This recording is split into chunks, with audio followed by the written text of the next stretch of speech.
Həzrət Əli deyir, o bilir mən kiməm. Dəyirman daşının, oxunun nə qədər əhəmiyyəti var. Əgər o daş fırlanırsa, istəyirsənsə o məcrasından çıxmaya görə ox olsun. İslam ümmətinin oxu qutbul əqtab. Həzrət Zəhra salamullah aleyhə Həzrət Əlini vəsf eləyəndə, tanıtdıranda deyir, o qütblər qütbüdür. Deyəndə Həzrət Əli niyə çıxmır özü ortaya, niyə özünü müdafiə eləmir?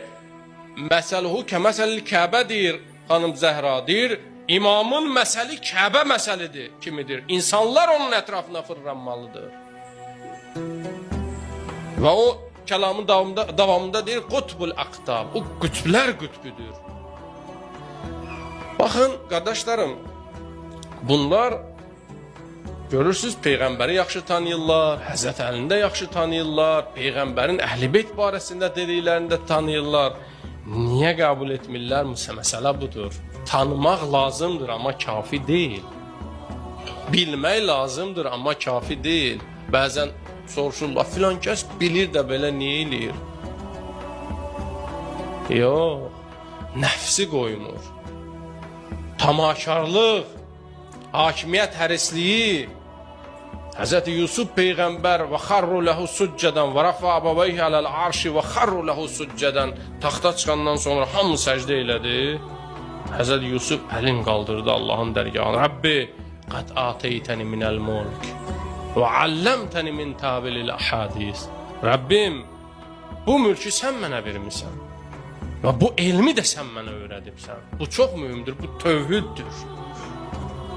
Elə biz kimi insanlar, adi insanlar deyək ki, Allah sən hər şeyi mənə veribsən, həqiqətən də ixlasla desək, bu da yaxşıdır, ha?